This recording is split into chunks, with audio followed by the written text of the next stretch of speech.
Hello guys, आप सभी का स्वागत है हमारे इस छोटे से यूट्यूब चैनल में। मैं आज एक ऐसे टॉपिक को लेकर के आया हूं जो शायद ही किसी टीचर ने इतने ज़्यादा डिटेल्स में इस टॉपिक को बताया होगा। जी, मैं कह रहा हूं रक्त निर्माण की इस प्रक्रिया को। रक्त निर्माण जो एक ऐसा टॉपिक है जिसे शायद ही किसी टीचर ने इतने ज़्यादा डिटेल्स में बताया होगा जितना मैं आज आप लोगों को बताने जाने वाला हूँ। तो सबसे पहले आप हमारे वीडियो को ज़्यादा से ज़्यादा शेयर करें और हमारे चैनल को सब्सक्राइब नहीं किए तो सब्सक्राइब करके रखें। तो चलिए शुरू करते हैं और देखते हैं कि रक्त निर्माण की प्रक्रिया क्या है और ये हमारे शरीर में किस प्रकार काम करती है। तो सबसे पहले हम ये जानेंगे कि वह हमारे शरीर की एक ऐसी जादुई फैक्ट्री जो कभी नहीं रुकती है। खून हमारे शरीर का एक ऐसा जादुई फैक्ट्री है जो कभी भी नहीं रुकती है। क्या आप जानते हैं हमारे शरीर में हर सेकेंड लाखों कोशिकाएं बनती है। जी हाँ, हमारे शरीर में हर सेकंड लाखों कोशिकाएं बनती है। इस अविश्वसनीय वैज्ञानिक प्रक्रिया को हेमेटोपोइसिस कहा जाता है। क्या कहा जाता है? हेमेटोपोइसिस कहा जाता है। जी, हमारे शरीर में रक्त निर्माण की प्रक्रिया को हेमेटोपोइसिस कहा जाता है। तो चलिए अब इसे डिटेल्स में जानते हैं कि हेमेटोपोइसिस क्या होता है और ये किस प्रकार हमारे शरीर में काम करता है। तो अब हम लोग ये जानेंगे कि हेमेटोपोइसिस क्या है और ये किस प्रकार काम करता है। हेमेटोपोइसिस की परिभाषा हम लोग देखेंगे। इसके परिभाषा अगर आप देख सकते हैं कि यह वह जादुई प्रक्रिया है जिसके द्वारा हमारा शरीर पुरानी और मृत कोशिकाओं को हटाकर नई रक्त कोशिकाएं तैयार करती है। यानी कि हमारा शरीर में जितना भी पुराना कोशिकाएं हैं या रक्त कोशिकाएं हैं उसको, जो मृत कोशिकाएं हैं उसको हटा करके ये नई रक्त कोशिकाएं बनाता है। ये कौन बनाता है? तो हेमेटोपोइसिस ही बनाता है। और अगर हम इसके दूसरे परिभाषा को पढ़ेंगे, यह हमें काम हमारे शरीर में बिना रुके दिन रात चलता रहता है ताकि हमें ऊर्जा और सुरक्षा मिले। यानी कि ये एक सतत निर्माण की प्रक्रिया है जो बिना रुके दिन रात हमारे शरीर में चलते रहता है और ये काम होते रहता है जिससे हमारे शरीर को ऊर्जा और सुरक्षा मिलती है। तो अब हम लोग जानेंगे रक्त निर्माण की 3 मुख्य अवस्थाएं जिसके द्वारा हमारे शरीर में खून बनती है। तो ये तीनों अवस्थाएं क्या-क्या है? पहली अवस्था है पीतक अवस्था, दूसरी अवस्था है यकृत अवस्था, तीसरी अवस्था है अस्थि मज्जा अवस्था। ये तीनों में होता क्या है इसे हम विस्तार से जानेंगे। तो सबसे पहले पीतक अवस्था गर्भाशय के शुरुआती दिनों में होता है। पीतक अवस्था गर्भाशय के शुरुआती दिनों में होता है।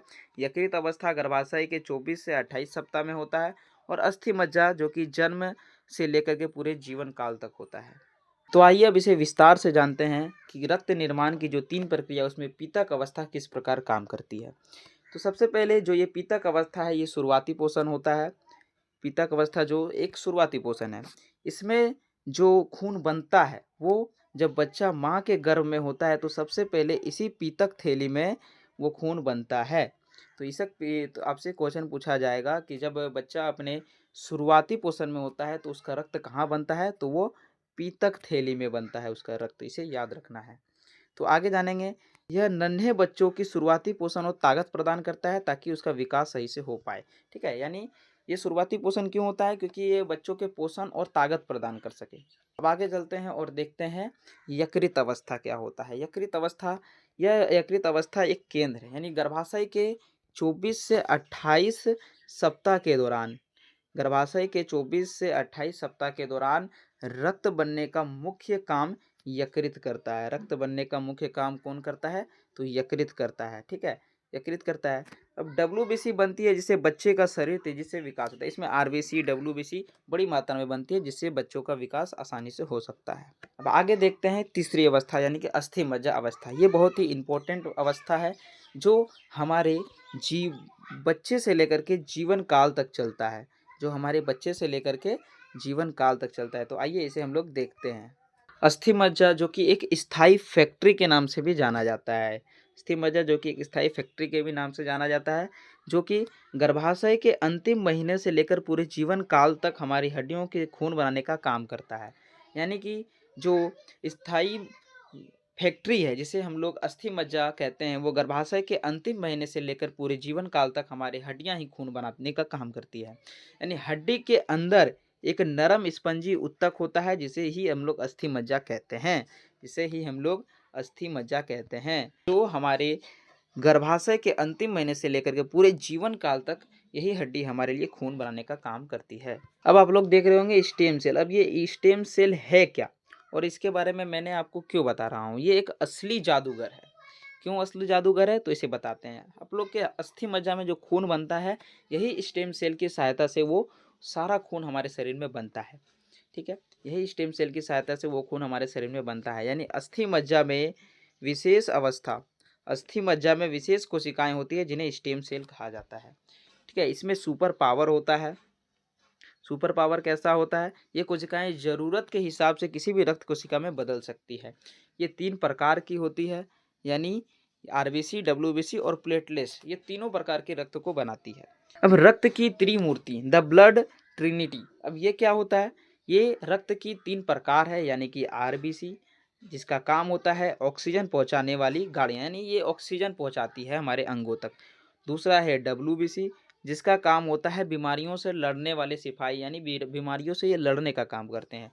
और तीसरा है प्लेटलेट्स जो रक्त का थक्का जगाने में काम करते हैं, यानी मरम्मत करने का टीम जिसे कहते हैं। तो आइए अब इस तीनों का, यानी कि आरबीसी, डब्ल्यूबीसी और प्लेटलेट्स का कार्य, जीवन काल और मृत्यु स्थान को देखते हैं। तो सबसे पहले आरबीसी का देखते हैं। आरबीसी जो कि ऑक्सीजन पहुंचाने का काम करता है, जिसका जीवन काल सबसे अधिक 120 दिनों का होता है और इसका मृत्यु प्लीहा में होता है। डब्ल्यूबीसी का काम है संक्रमण से बचाना, बीमारियों से लड़ने का, जिसका जीवन काल सबसे कम होता है, यानी कि 2 से 5 दिन तक का ही होता है। इसका भी मृत्यु रक्त या प्लीहा में होता है। तीसरा देखते हैं प्लेटलेट्स जिसका काम है खून जमाना, यानी कि रक्त का थक्का जमाना, और इसका जीवन काल 5 से 9 दिनों तक का होता है और ये भी प्लीहा में मरता है। लाल रक्त कोशिकाएं का सफ़र देखते हैं जो कि 120 दिनों का होता है। अब ये होता क्या है, चलिए तो इसके बारे में हम लोग ध्यान से पढ़ते हैं। ठीक है, तो एक आरसीबी हमारे शरीर में लगभग 120 दिनों तक काम करता है।